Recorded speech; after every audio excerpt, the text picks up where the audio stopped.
Hi, good morning.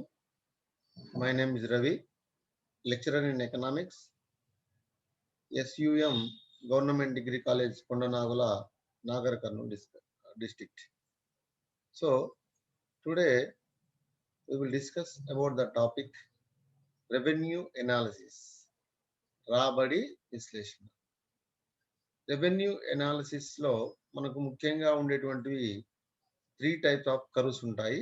ఈ 3 type of revenues ని ఆ 3 టైప్స్ ఆఫ్ రెవెన్యూ కర్వ్స్ ఏ విధంగా ఉంటాయి అనేటువంటి అంశం గురించి మనం ఇందులో క్లియర్గా నేర్చుకోవడానికి ఆస్కారం ఎంతైనా ఉంటుంది. సో రెవెన్యూ అనేటువంటిది మీనింగ్ ఏంటంటే రాబడి. సో ఈ రాబడి విశ్లేషణలో మనకు ముఖ్యంగా రాబడి అంటే ఏంటిది, రాబడి యొక్క భావనలు ఎన్ని రకాలు, సో అదేవిధంగా వివిధ మార్కెట్లలో రాబడి రేఖలు ఏ విధంగా ఉంటాయి అనేటువంటి వాటి గురించి మనము నేర్చుకుంటాం. సో చూడండి, ఇక్కడ రాబడి అంటే మీనింగ్ ఏంటిది అంటే ఉత్పత్తిదారుడు వస్తు సేవలను అమ్మకం చేయడం ద్వారా పొందేటువంటి ప్రతిఫలాన్ని మనము రాబడి అంటున్నాము. సో ఆర్థిక విశ్లేషణలో రాబడి భావనకు అత్యంతమైనటువంటి ప్రాధాన్యత ఉన్నది. ఇది అమ్మకాల స్థాయిపై ప్రత్యక్షంగా ఆధారపడడానికి అవకాశం ఉంటుంది. అంటే అమ్మకాలు పెరిగితే రాబడి పెరుగుతుంది, రాబడి పెరిగితే మనకు ఆదాయం కూడా పెరగడానికి అవకాశం ఉంది. ఈ యొక్క రాబడి యొక్క భావనలు ముఖ్యంగా మనకు 3 రకాలు అనుకున్నాం. ఒకటి మొత్తం రాబడి, రెండవది సగటు రాబడి, మూడవది ఉపాంత రాబడి. Total revenue, average revenue, marginal revenue. So ఇక్కడ చూడండి, we can easily understand the market analysis by the study of both cost analysis and revenue analysis. ఇక్కడ ఉత్పత్తి వ్యయ విశ్లేషణ మరియు రాబడి విశ్లేషణ రెండింటి అధ్యయనం ద్వారా మనకు మార్కెట్ విశ్లేషణను చాలా సులభంగా అర్థం చేసుకోవడానికి అవకాశం ఎక్కువగా ఉంటుంది. అంటే మన ఎకనామిక్స్ లో ఉన్నటువంటి మార్కెట్స్ అనేటువంటి భావన ఉన్నది కదా, ఈ మార్కెట్ కాన్సెప్ట్స్ మొత్తం మనకి ఈజీగా అర్థం కావాలంటే ఏం కావాలి అంటే ఏదైనా ఒక వస్తువును ఉత్పత్తి చేయడానికి అయినటువంటి వ్యయము, ఆ వస్తువును మార్కెట్లో అమ్మడం ద్వారా పొందినటువంటి రాబడులు, అంటే వస్తువును ఉత్పత్తి చేసేటువంటి కాస్ట్ ఏదైతే ఉందో, అదేవిధంగా వస్తువును అమ్మితే వచ్చినటువంటి రెవెన్యూ ఏదైతే ఉందో, ఈ revenue curves and cost curves గురించి మనం క్లియర్ గా నేర్చుకున్నట్లయితే ఈ నెక్స్ట్ మార్కెట్ క్లాసెస్ అనేటువంటి చాలా సులభంగా మనకు అర్థం చేసుకోవడానికి అవకాశం ఎక్కువగా. సో అంటే మనం మార్కెట్ ను పర్ఫెక్ట్ గా నేర్చుకోవాలంటే దానికి ముందు మనం ఏం నేర్చుకోవాల్సి ఉంటుంది, వ్యయానికి సంబంధించినటువంటి భావనలు, అదే విధంగా రాబడికి సంబంధించినటువంటి భావనలు. అంటే వ్యయ రేఖలు మరియు రాబడి రేఖలను నేర్చుకున్నట్లయితే మార్కెట్లో ఉన్న సంపూర్ణ పోటీ గురించి, మార్కెట్లో ఉన్న అసంపూర్ణ పోటీ గురించి, వాటి యొక్క రేఖలు సులభంగా అర్థం చేసుకోవడానికి అవకాశం అనేటువంటిది ఎక్కువగా.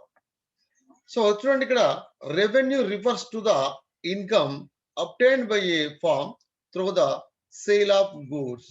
మనం ఫస్ట్ చెప్పుకున్నాం ఆల్రెడీ, ఒక సంస్థ తాను ఉత్పత్తి చేసిన వస్తువును మార్కెట్లో అమ్మడం ద్వారా పొందినటువంటి ప్రతిఫలాన్ని లేదా ఆదాయాన్ని మనం రాబడి అంటున్నాం. అంటే ఉత్పత్తి చేసినటువంటి వస్తువును మార్కెట్లో అమ్మడం ద్వారా లేదా విక్రయించడం ద్వారా పొందినటువంటి ఆదాయం ఏదైతే ఉందో మనం దానిని ఇక్కడ రాబడి అనేటువంటిది అంటున్నాము. సో ఈ రాబడులు మనకు 3 రకాలు. రాబడులు 3 రకాలు. The concept of revenue can be classified into 3 types. 1 total revenue, 2 average revenue, 3 marginal revenue. మొత్తము రాబడి, సగటు రాబడి మరియు ఉపాంత రాబడులు అనేటువంటివి మనకు 3 భావనలు ఉన్నాయి. సో ఇక్కడ మీరు యాజ్ ఇట్ ఈజ్ గా చూసినట్లయితే చూడండి, రెవెన్యూ మనకు రెవెన్యూ మీన్స్ రాబడి, దీన్ని 3 రకాలుగా వర్గీకరించడం జరిగింది. ఒకటి total revenue, average revenue, marginal revenue. So ఇప్పుడు ఒక్కొక్కటి మనము టోటల్ రెవెన్యూ అంటే ఏంటిది, మార్జినల్ రెవెన్యూ అంటే ఏంటిది, యావరేజ్ రెవెన్యూ అనేటువంటిది ఆయన ఏంటిది అనేటువంటిది సింపుల్ గా తెలుసుకోవడానికి ప్రయత్నం చేద్దాం. సో మొట్టమొదటిది టోటల్ రెవెన్యూ, మొత్తము రాబడి. Total revenue refers to the total amount of money released by the firm from the sale of given stock of commodity. సంస్థ తాను ఉత్పత్తి చేసిన వస్తురాశిని విక్రయించగా వచ్చిన మొత్తం ద్రవ్యాన్ని మనము మొత్తం రాబడి అంటున్నాము. అంటే చూడండి సింపుల్ గా, ఒక వస్తువు యొక్క వివిధ యూనిట్లను మార్కెట్లో అమ్మడము ద్వారా, ఒక వస్తువు యొక్క వివిధ యూనిట్లను మార్కెట్లో అమ్మడము ద్వారా ఉత్పత్తిదారుడు పొందే ఆదాయాన్ని మనం మొత్తం రాబడి అంటున్నాము. అమ్మకము చేసిన వస్తువు యూనిట్లను వాటి ధరతో వెచ్చించడం ద్వారా మొత్తం రాబడి వస్తుంది. సో ఇక్కడ మొత్తం రాబడి రావాలంటే ఏం చేయాలి అంటే, ఇక్కడ ధర ఇంటూ పరిమాణం చేత గుణించాలి. ధర ఇంటూ పరిమాణం చేత గుణించినట్లయితే ఇక్కడ మొత్తం రాబడి అనేటువంటిది వస్తుంది. సో అందుకని ఇక్కడ మనం ఏం టిఆర్ అంటే ఏంటిది, total revenue. TR means total revenue, P means price, ఇక్కడ Q means quantity, Q means quantity. ధర ఇంటూ పరిమాణము, ధర ఇంటూ పరిమాణము చేత భాగించినట్లయితే మనకు ఇక్కడ మొత్తం రాబడి వస్తుంది. మొత్తం రాబడి ఈజ్ ఈక్వల్ ధర ఇంటూ పరిమాణము. ఎగ్జాంపుల్, ఒక సంస్థ 100 వస్తువులను ఉత్పత్తి చేసి మార్కెట్లో విక్రయించడం ద్వారా ఒక్కొక్క వస్తువు ధర 5 రూపాయలు అనుకుంటే, అంటే 100 వస్తువులను ఉత్పత్తి చేసింది, 100 వస్తువులను ఒక్కొక్క వస్తువుకు 5 రూపాయల చొప్పున ధరను నిర్ణయించి మార్కెట్లో విక్రయించింది అనుకున్నాం అనుకోండి. అప్పుడు ఎంత వస్తుందయ్యా అంటే చూడండి, ఇక్కడ TR is equal P into Q, అంటే 5 into 100 is equal total 500.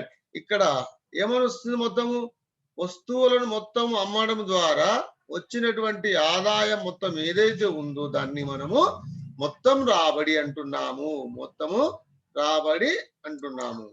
So next average revenue, సగటు రాబడి. యావరేజ్ మీన్స్ సగటు రాబడి. Average revenue refers to the revenue earned for unit. ఇక్కడ ఏంటిది అంటే సింపుల్ గా సగటున ఒక్కొక్క యూనిట్ వస్తు రాశిని అమ్మడం ద్వారా వచ్చే రాబడిని మనము సగటు రాబడి అంటున్నాము. ఒక్కొక్క యూనిట్ను అమ్మడం ద్వారా వచ్చినటువంటి రాబడి ఏదైతే ఉందో దాన్ని మనము సగటు రాబడి అంటున్నాము. అంటే వస్తువు ప్రతి యూనిట్ను అమ్మకం చేయడం ద్వారా ఉత్పత్తిదారుడు పొందే రాబడిని సగటు రాబడి వివరిస్తూ ఉంటుంది.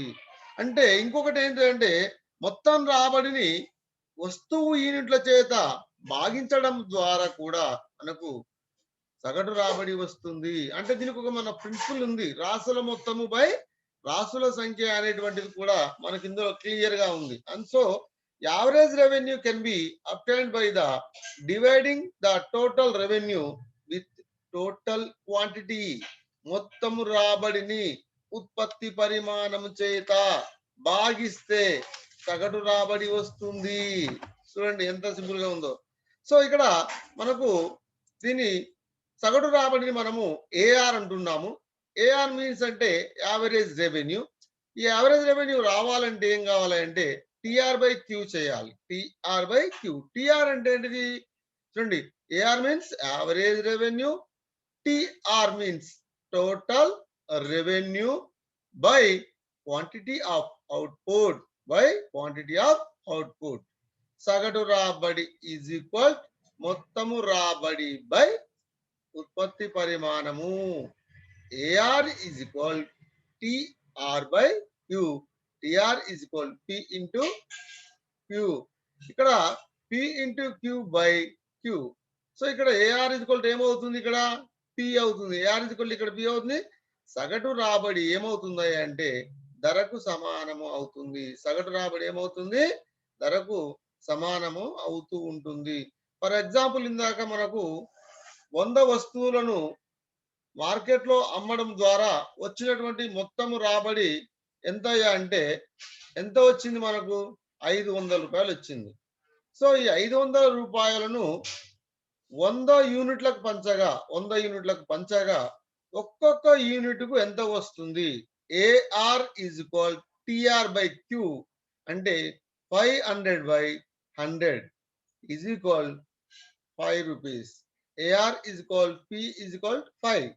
సో ఇక్కడ పర్ యూనిట్ 5 రూపీస్ గెయిన్ చేస్తుంది. పర్ యూనిట్ 5 రూపీస్ గెయిన్ చేస్తుంది. అంటే ఒక యూనిట్‌కు 5 రూపాయలు వస్తుంది. సో ఇక్కడ సగటు రాబడికి కూడా 5 రూపాయలు వచ్చింది. వస్తువు ధర కూడా 5 రూపాయలే ఉంది కాబట్టి ఇక్కడ AR is equal E is equal 5 rupees. So ఇది సగటు రాబడికి సంబంధించినటువంటి అంశం. ఇక నెక్స్ట్ ఏంటిది అంటే మనకు మార్జినల్ రెవెన్యూ, ఉపాంత రాబడి. మార్జినల్ రెవెన్యూ అంటే ఉపాంత రాబడి. ఉపాంత రాబడినే మనకు అదనపు రాబడిగా అనుకోవచ్చు. అడిషనల్ రెవెన్యూ అని కూడా అంటారు. అదనపు రాబడి లేదా అడిషనల్ రెవెన్యూ అని కూడా అంటారు. So marginal revenue refers to the revenue earned from the sale of an additional unit of the commodity. అంటే అదనంగా ఒక వస్తువును అమ్మడము ద్వారా వచ్చినటువంటి అదనపు రాబడినే మనం ఇక్కడ ఉపాంత రాబడి అంటున్నాము. అదనంగా ఒక వస్తువును మార్కెట్లో అమ్మడం ద్వారా వచ్చినటువంటి అదనపు రాబడినే మనం ఇక్కడ ఉపాంత రాబడి అంటున్నాం. So marginal revenue can be obtained by dividing the change in total revenue by change in output. MR is equal to delta TR by delta Q. Delta ఏం చూపిస్తుంది మనకు? వస్తువులో వచ్చిన లేదా వస్తువు పరిమాణంలో వచ్చిన మార్పులను చూపిస్తూ ఉంటుంది. డెల్టా అనేటువంటిది దేని చూపిస్తుంది అంటే వస్తువు పరిమాణంలో వచ్చిన మార్పులు చూపిస్తుంది. ఉపాంత రాబడి ఈజ్ ఈక్వల్ మొత్తం రాబడిలో వచ్చిన మార్పు బై ఉత్పత్తి పరిమాణంలో వచ్చిన మార్పు. సో నెక్స్ట్ చూడండి, ఇక్కడ క్వాంటిటీ చూడండి. ఒకటి క్వాంటిటీ ఉన్నప్పుడు టోటల్ రెవెన్యూ 10 ఉంది, 2 ఉన్నప్పుడు 5 ఉంది. అంటే క్వాంటిటీ 1 నుంచి 2కు పెరిగినప్పుడు ఇక్కడ టోటల్ రెవెన్యూ కూడా 10 నుంచి 15 యూనిట్స్ కు పెరిగింది. సో ఇక్కడ మార్పు ఎంత వచ్చింది అంటే 5 వచ్చింది. 10 to 5. అడిషనల్ గా ఒక యూనిట్ పెరగడం వలన ఇక్కడ రెవెన్యూ కూడా ఏమైందంటే 5 రూపీస్ గా పెరిగింది. మీరు ఇక్కడ చూస్తే క్లియర్ గా అవుతుంది. చూడండి, ఇది ప్రిన్సిపల్. ఇది MR is equal delta TR by delta Q. MR is equal 5/1 is equal 5. ఇక్కడ చూడండి, దీనికి ఇంకొకటి కూడా ఉందన్నమాట. MR is equal TRN minus TRN minus 1. ఇక్కడ TRN అనేటువంటిది పూర్వపు వస్తువును, TRN-1 అనేటువంటిది ప్రస్తుత వస్తువును చూపిస్తూ ఉంది. N2 is equal N is equal to 2 అయితే MR is equal TR2 minus TR2 minus 1 అవుతుంది. ఇక్కడ MR is equal to TR2 minus TR1 అవుతుంది. కాబట్టి 15లో నుంచి 10 తీసేస్తే మనకు ఎంత వస్తుంది అంటే 5 రూపీస్ అవుతుంది. ఎంత అవుతుంది? టోటల్ గా 5 రూపీస్ అవుతుంది. సో ఇవన్నీ కూడా 3 ఏంటి అంటే రాబడి రేఖలు. రాబడి అంటే ఏంటిది? రాబడి రేఖలలో విశ్లేషణ ఏ విధంగా ఉంటుంది, రాబడి యొక్క భావనలు మనం ఏ విధంగా చూస్తున్నాం అనేటువంటి విషయాన్ని కూడా మనం గమనించవచ్చు. సో ఇక్కడ రాబడి అంటే ఏమనుకున్నాము? ఉత్పత్తి అయిన వస్తువులను మార్కెట్లో అమ్మడం ద్వారా లభించినటువంటి ఆదాయమును రాబడి అంటున్నాము. సో ఈ రాబడి అనేటువంటిది 3 భావనలు కలిగి ఉంది. 1 మొత్తం రాబడి, 2 సగటు రాబడి, 3 ఉపాంత రాబడి. మొత్తం రాబడి అంటే ఏమనుకున్నాము? ఉత్పత్తి అయినటువంటి వస్తువులను మార్కెట్లో అమ్మడం ద్వారా పొందినటువంటి మొత్తం ఆదాయమును మొత్తం రాబడి అంటున్నాము. సగటు రాబడి అంటే ఏమనుకున్నాము? ఇక్కడ ఉత్పత్తి అయినటువంటి వస్తువులను మార్కెట్లో అమ్మడం ద్వారా ఒక్కొక్క వస్తువుకు లభించినటువంటి ఆదాయాన్ని మనం ఇక్కడ సగటు రాబడి అంటున్నాము. మరి ఉపాంత రాబడి అంటే ఏంటిది ఇక్కడ? అదనపు వస్తువును మార్కెట్‌లో అమ్మడం ద్వారా అదనంగా లభించినటువంటి ఆదాయాన్ని మనం ఇక్కడ ఉపాంత రాబడి అంటున్నాము. ఈ 3 కూడా రాబడి యొక్క విశ్లేషణలు అన్నా, రాబడి యొక్క భావనలు అన్నా మొత్తం కూడా ఒకటే ఉంటుంది.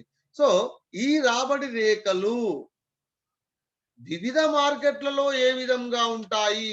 వివిధ మార్కెట్లలో ఏ విధంగా ఉంటాయి? అంటే వివిధ మార్కెట్లు అంటే మనకి ఇక్కడ ఏం గుర్తు రావాలి? సంపూర్ణ పోటీలో రాబడి రేఖలు, అసంపూర్ణ పోటీలో రాబడి రేఖలు. వివిధ మార్కెట్ అంటే 2 మార్కెట్లే. ఒకటి సంపూర్ణ పోటీ మార్కెట్, రెండోది అసంపూర్ణ పోటీ మార్కెట్. ఈ 2 మార్కెట్‌లో పర్ఫెక్ట్ కాంపిటీషన్, ఇంపర్ఫెక్ట్ కాంపిటీషన్‌లో రాబడి రేఖలు ఏ విధంగా ఉంటాయి? రాబడి రేఖలు ఏ విధంగా ఉంటాయి అనేటువంటి దాని గురించి మనకు నెక్స్ట్ క్లాస్‌లో నేర్చుకోవాల్సింది ఉంటుంది. సో, సంపూర్ణ పోటీ అంటే ఏమనుకున్నామో మనం ఇక్కడ మీకు తెలుసు ఆల్రెడీ. సంపూర్ణ పోటీ అంటే ఏమనుకుంటున్నామండి? సంపూర్ణ పోటీలో అనేక మంది అమ్మకపుదారులు, అనేక మంది కొనుగోలుదారులు ఉండి, వస్తువు సజాతీయంగా ఉండి, ఒకే ధర కలిగినటువంటి మార్కెట్‌ను మనము సంపూర్ణ పోటీ మార్కెట్ అంటున్నాము. ఈ సంపూర్ణ పోటీ మార్కెట్‌లో మొత్తం రాబడి రేఖ ఎడమ నుంచి కుడికి పైకి ఉంటుంది. మొత్తం రాబడి రేఖ ఎడమ నుంచి కుడికి పైకి ఉంటుంది. అదే విధంగా సగటు మరియు ఉపాంత రాబడి రేఖలు ఏ విధంగా ఉంటాయంటే ఓఎక్స్ అక్షానికి సమాంతరంగా ఉంటాయి. సో, మనకు అసంపూర్ణ పోటీ అంటే ఏందంటే ఇక్కడ సంపూర్ణంగా లేనటువంటి పోటీ లేదా అసంపూర్ణ పోటీకి విరుద్ధమైనటువంటిదే సంపూర్ణ పోటీకి విరుద్ధమైనటువంటిదే అసంపూర్ణమైనటువంటి పోటీ. ఈ అసంపూర్ణమైన పోటీలో మనకు 4 రకాల మార్కెట్లు కనిపిస్తూ ఉంటాయి. ఒకటి ఏకసామ్యము, ఏకసామ్యపు పోటీ, ద్విస్వామ్యము, పరిమిత స్వామ్యం అనేటువంటివి 4 రకాల మార్కెట్లు కనిపిస్తాయి. సో, మార్కెట్లు 4 రకాలు అయినప్పటికీ ఇందులో రాబడి రేఖలు మనం మూడిటి గురించి చెప్పుకోవాలి కాబట్టి మొత్తం రాబడి రేఖ ఒక స్థాయి వరకు పెరిగి తర్వాత తగ్గుతూ ఉంటుంది. అదే విధంగా ఉపాంత మరియు సగటు రాబడి రేఖలు ఎడమ నుంచి కుడికి క్రిందికి వాలి ఉంటాయి. ఎడమ నుంచి కుడికి క్రిందికి వాలి ఉంటాయి.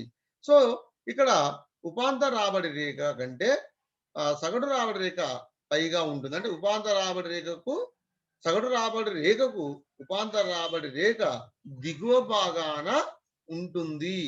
సో, ఇట్లా మనం ఒక్కొక్క మార్కెట్‌లో రాబడి రేఖలు ఏ విధంగా ఉంటాయి? ఇలా ఉండడానికి గల కారణాలు ఏంటివి? అనేటువంటి అంశాన్ని మనము నెక్స్ట్ క్లాస్‌లో డిస్కస్ చేద్దాం. Okay. Thank you. Thank you. Thank you for all. Stay home, stay safe. అందరూ కూడా ఇళ్లలోనే ఉండండి. జాగ్రత్తగా ఉండండి. మీ ఆరోగ్యాల్ని జాగ్రత్తగా చూసుకోవడానికి ప్రయత్నము చేయండి. Okay. Thank you. Thank you for all.